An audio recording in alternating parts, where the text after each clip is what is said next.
Greetings, and welcome to the Modern Alchemist channel. I'm Aubrey Forrest, the Modern Alchemist, and this program is brought to you thanks to the generous contributions of the friends and members of the Modern Alchemist channel on Patreon. Your patronage is greatly appreciated. On today's Concept Corner, I'm going to take an opportunity to review, revise, and refine a concept I taught 2 years ago, which mirrors to some degree a comment made regarding my most recent video on colors, the elements, and the esoteric. Generally, I make it a policy to keep out of the comment threads and leave discussion to those of you who wish to post something. However, one post in particular stood out because one of the observations, that being that sulfur should be associated with emotion, could actually be supported by my younger self in more than a few videos. So the real question is, why the change in my perspective? That is what this video is going to be about, and as part of this discussion I will examine the comment left by Namaste, which I believe may reflect more than a few people's understanding, and see if I can clarify the logic behind why I would break from what would appear to be sound intuition.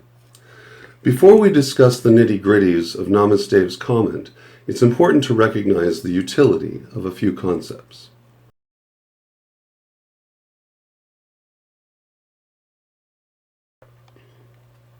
The first thing to consider is that all things within the realm of alchemy are understood to be on a scale. As such, it is less productive to view things in terms of right or wrong. Rather, it is more productive to evaluate things relative to their utility and productivity, rather than how a particular concept may feel. Stephen Colbert coined the term truthiness, which applies in full to the use of intuition relative to the definition of terms within the esoteric. Within the esoteric, what one feels is less important than what is. This is especially true in the realm of language, where many things may be said in an effort to describe a person, place, thing, or event, but it is the individual who is keen to the subtle nuance and flow of language that is capable of accessing the magic that is human consciousness. Here's a great example of what I mean.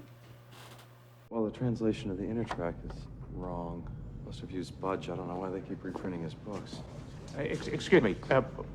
What are you doing? We've used every known technique. It's a curious word to use, eh? Keve? Yeah. Then adverbial, Sigimenev, sealed, buried. Excuse me. What are you doing? Not coffin. For all time. Who the hell translated this? I did. Well, this should read, draw sun god, sealed and buried for all time. So that door to heaven is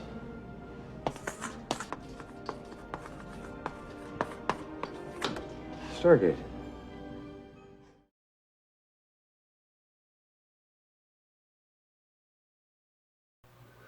Precision is where the rubber meets the road in terms of any language. This is because language is an equation for the mind, and while one may relate any particular concept in any number of ways depending upon their interpretation, it is precision that allows for unification of consciousness, that communication and communion may take place. This is why in alchemy, which is a cognitive science, it is precision of terms and definition that leads to true mental transmutation. After all, one cannot transmute that which they can neither understand nor express.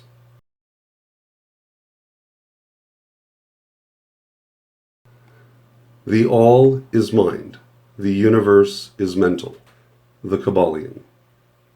The universe is mental, held in the mind of the all, the Kabbalion. And finally, true hermetic transmutation is a mental art, the Kabbalion. Mentalism, the concept that the universe is mental, reveals the core cause of all things. It provides logic in place of intuition and grants the alchemist in question the necessary precision relative to the structure of their thinking and the language they express, so that true mental transmutation may be manifest. Beyond this, nothing more need be said relative to alchemy as a cognitive science.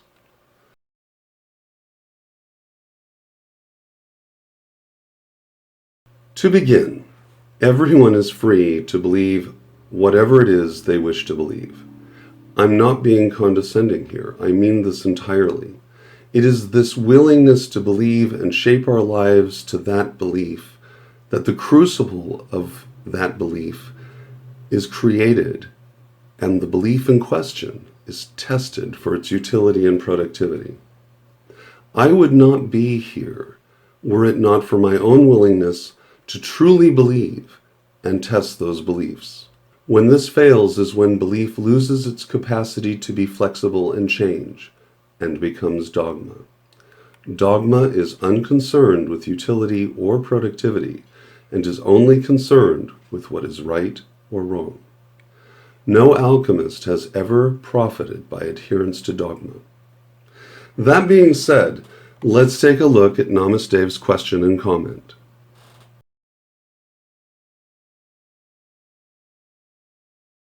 Okay, let's break this down and see what we can learn. But before I begin, allow me to say that at no time am I picking on Namasdeva or his comment. The mere fact that 3 people gave him a thumbs up and another added some support shows that there is an opportunity to learn something together. And don't forget that my younger self might have added his own support to the idea that sulfur is emotion. So we're talking to him too. Namasdeva begins, hate to be the guy that disagrees, but how much of this is open to interpretation? This depends on how productive or accurate you wish to be in the performance of your mental transmutation. Spoken language, like mathematics, requires precision if it is to be productive. Sure, you may say or interpret a language in whatever way you wish, but the point of language is to be understood and to convey what is in your mind to the mind of another person as completely as possible. If you are misinterpreting something or jumping all over the place in your use of a given word or term, your message will invariably be lost amid the static of miscommunication. So in the realm of alchemy or any science, I would suggest that very little is open to interpretation if you wish to have access to the true utility of alchemy. Precision in the expression and use of any language is of paramount importance.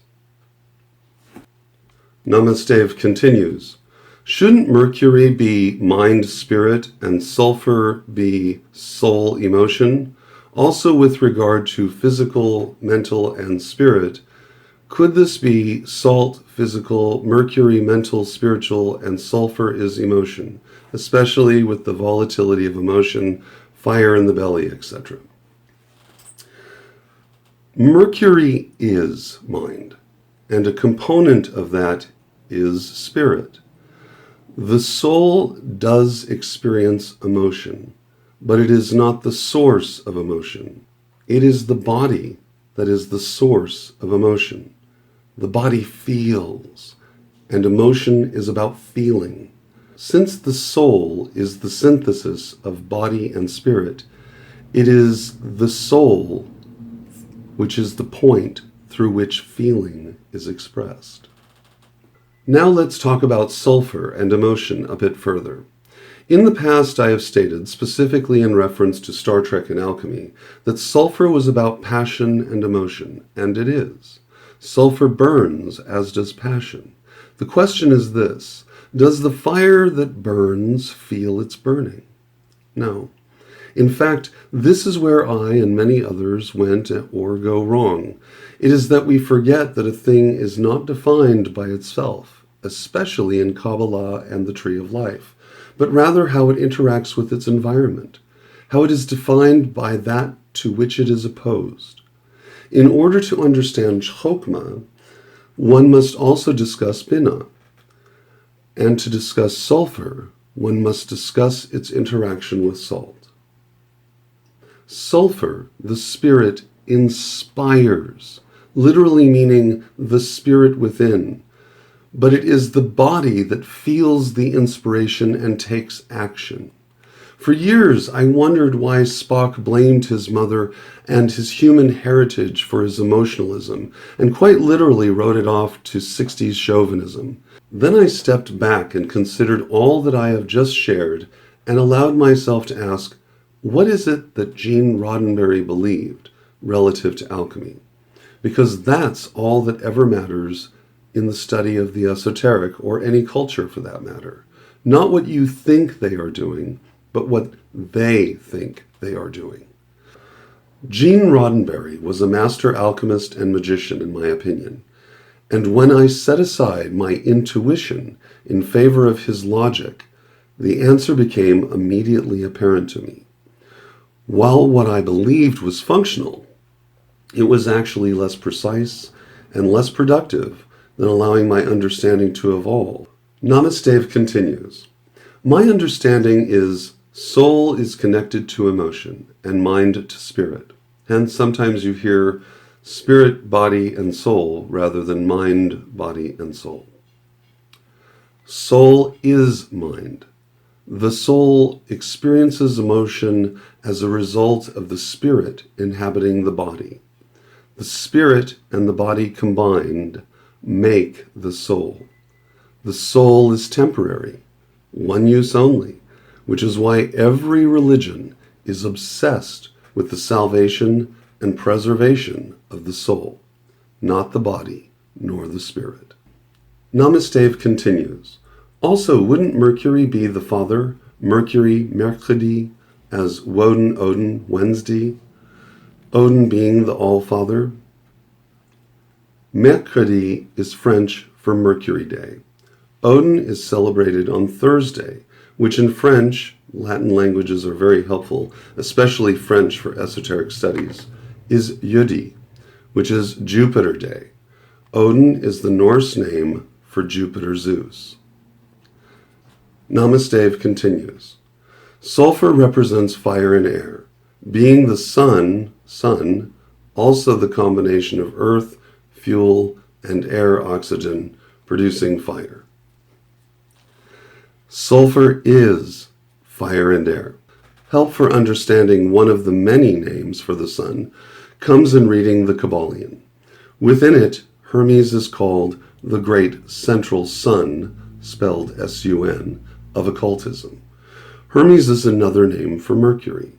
Beyond this, you are getting lost amid the elements, and this is largely due to lack of precision and logic in the implementation of the language used to describe the processes as observed. Keep this material simple, logical, and use your intuition sparingly until concrete definitions of terms are understood and maintained. Namaste continues. Salt, earth, and water, solid, physical, mother, subjective, automaton self, body. Yes, all this is correct. I would avoid terms like automaton because they are less productive in this dialogue, in that they require substantial discussion on their own in order to adequately define this term within the mental universe. Namaste continues. Mercury, water and air, fluid, mental, spiritual, father, higher self, objective, spiritual witness, mind, spirit. Mercury is water and air. Mercury is fluid. Mercury is mental, but experiences spiritual influences via inspiration. Mercury is the sun because Mercury is produced through the union of the active masculine principle in sulfur and the passive feminine principle in salt. I avoid terms like spiritual witness or personal witness because they are vague and less productive in this dialogue. Namaste continues. Sulfur, air, and fire, volatile emotion, sun, middle self, personal witness, soul. Sulfur is air and fire. Sulfur cannot be the middle self because sulfur is not a combination of anything other than itself. Neither is salt. Only the soul can make this claim, and the soul is Mercury, the middle self. The body is the body. The spirit is spirit. The soul is the union of body and spirit to create something new, something precious, and something very temporary. The soul is the vehicle through which the spirit, which is eternal, combines with the inert material, also eternal, and becomes a living soul. It is where the thesis and the antithesis become the synthesis. Scripturally, it is where the Father gives the breath of life to man, and he becomes a living soul. And so we have Genesis 2:7. And the Lord God formed man of the dust of the ground, and breathed into his nostrils the breath of life, and man became a living soul. The breath of life, spirit, plus inert matter, the body, equals a living soul. I have found that understanding these principles, as I have described to you, grants one unique access to the language of alchemy and permits one access and communion with the mental universe in ways that are profound. Thanks for your comments, everyone, and keep them coming. This particular comment provided an opportunity to clarify some ideas that I had presented a few years ago and make them considerably more productive for those of you who wish to avail yourself of their use. Incidentally, the Modern Alchemist channel is now running in full on Patreon. A big shout out and thank you to all my patrons who inspire me and keep the Modern Alchemist channel growing. If you haven't checked the Modern Alchemist channel out on Patreon, please do. Right now, we're working through the Kabbalion by 3 initiates as part of the Modern Alchemist channel's member-only content. We've only just begun, and I'm super excited to get back to making videos on that amazing text. It is essential reading for any serious alchemist. I'm Aubrey Forrest, the Modern Alchemist. I'll be talking to you soon.